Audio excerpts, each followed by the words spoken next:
let me tell you about an epiphany that happened to me and my family. We have been buying stuff and storing stuff and keeping it around and all, food storage like you're supposed to. And then 2 years ago, I taught a class in my stake for all of our stake leadership on the probability of a pandemic. H5N1, the bird flu, was going around. The United States government and many other governments around the world were very concerned about the possibility of this going rampant. So I thought it prudent to teach my stake what we should do in the possibility of a pandemic and how we are going to deal with it. In fact, I had a lady, the Relief Society president, walk by me in church a couple Sundays ago, pat me on the shoulder and says, "You're a prophet." I said, "No, I just read.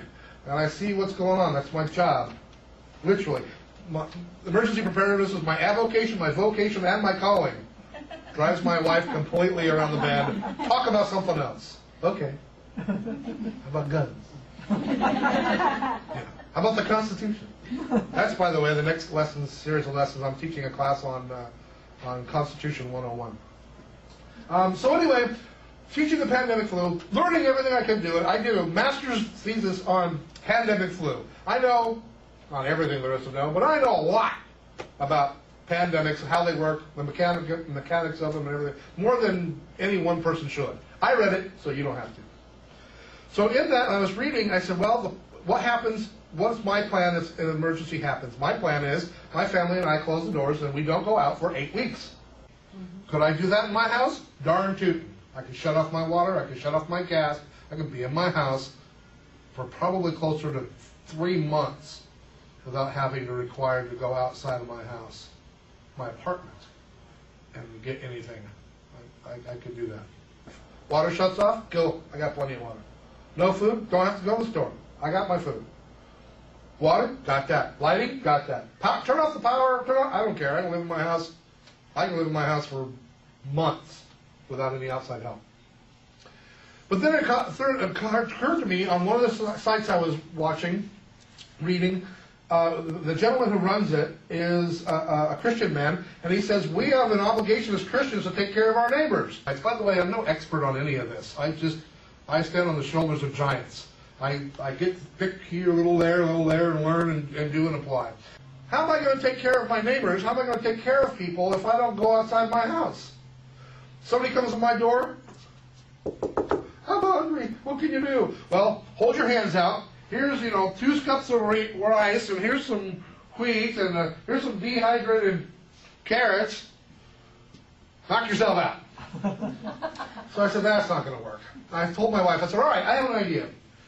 I want to get like Ziploc bags and put like a cup of rice in, about a half a cup of dehydrated peas, some like maybe chicken TVP, and maybe a chicken bouillon cube in there, right? Put it in a pot, add a few cups of water, boom, meal, right? Rice and anything is a meal, to me anyway. I don't know, 4 billion Chinamen can't be wrong. So, I mean, rice and anything is a meal. My wife goes, oh, yuck. We can do better than that. So it started me searching. I found a lady. I wish I could give her the credit for it, but her website no longer exists. And she called it 365 meals. 365 meals. 365 meals. She wanted to have a nice, hearty meal for her family for 365 days. And I went, ooh, pretty cool. She put them all in glass jars. I live in California. I'm not putting jack in a glass jar because I don't want to have to pick out the glass to eat it. After the earthquake, break. I said, we can do one better. So what we did was, we found these meals. Gifts in a jar. Have you not seen these in some Relief Society thing? Right? You make soup in a jar and you put a nice little head on it and you give it away. Well, guess what? That's a meal. And so my wife and I, we have a sealer. We have a vacuum sealer. These are not vacuum sealed. Some of them are, some of them aren't, because we're testing to see which one lasts better and tastes better. So we went, my wife had one of these books, and we went online and bought the rest of them, Gifts in a Jar. Looked through and found the recipes that we wanted, because we had a bunch of, freeze-dried celery and, and dehydrated this and carrots and all that kind of stuff. We had a family of 6, so we made appropriate for 6 people. And we were going to make 365 of these. One for every day. One big hearty meal every day. We would have something for breakfast, and our families, I don't know, we could have pancakes or biscuits and gravy, or, I mean, we got lots of stuff. And then dinner is, cornbread and, other things. But the big hearty meal was one meal a day. So we made 100 of these. The other purpose of this was, what if my wife or I were incapacitated for some reason? Deathly ill. My wife is more of the cook than I am. I enjoy Dutch oven cooking. But what if we couldn't cook? How are our children going to know what to do with freeze-dried carrots? How are they going to know what to do with beans or rice or, how are they going to do anything? So we found these meals. We made these pouches. This is actually 1/2 of a standard pouch that you get from the church distribution center. We came up with, I think it was 17 different meals, and then we vacuum sealed them, some of them, and they sealed them in these things. These are as rice or whatever else is on. In fact, this one is ham hock stew. It says, add 12 cups, cook 5 to 6 hours. It's actually, we've altered that since we wrote this on here, but this is ham hock stew. And we were going to make 365 of these, and some smaller ones to give away. And then in the process, we said, well, let's break one out and make one. So we broke one out and made one. This could feed Sherman's army. Add more water to it, I could feed my ward. I'm not kidding. We made this, this one happens to be lentil soup. This one is ham hock soup. And on the ingredients it says, add 12 cups of water, boil. It says 5 to 6 hours, although we've amended that since then. So we made one of these. I'm not kidding you. We ate, my family, we stuffed ourselves. It was really, really good. So how long does that last? Good question. I'll get to that in just a second. So we made this. It fed my family of 6, a whole hearty meal. We stuffed ourselves silly, and we barely put a dent in it. I mean, we actually had more than half of the soup mix left. This actually fed our family. We watered it down after that. It actually fed my family 3 meals. I could take this in an emergency and thin it out, and I could feed 20 people a decent meal. So this was a little overkill.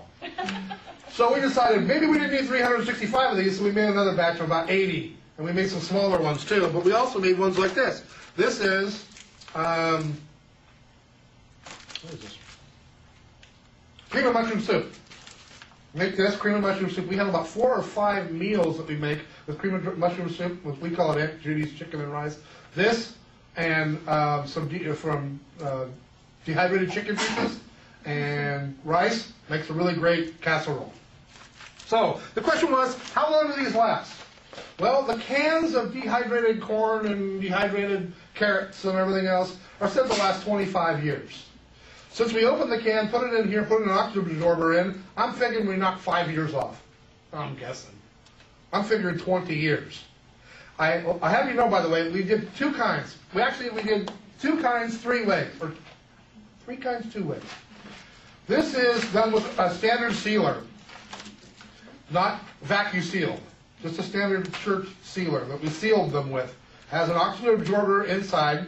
What we did was we made the pouches. The pouches originally come, they're twice this size. We made these pouches, slimmed them down, we stood them up, and then we assembly lined them. My children and my wife and I, we had this recipe calls for, we did one recipe at a time. This recipe calls, we got 17 different flavors, by the way. This recipe called for these ingredients. So everybody, okay, it's a 1/4 cup of this, and so I was in charge of a 1/4 cup of salt and a 1/2 teaspoon of whatever, and put it in assembly line up, really close them all up.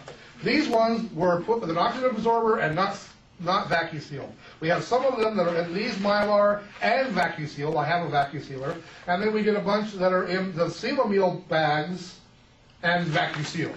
Because I wanted to see which ones would last longer and which ones would last when and that kind of stuff. And I'll have you know, by the way, that the vacuum sealed ones full of powdered milk are not cat proof.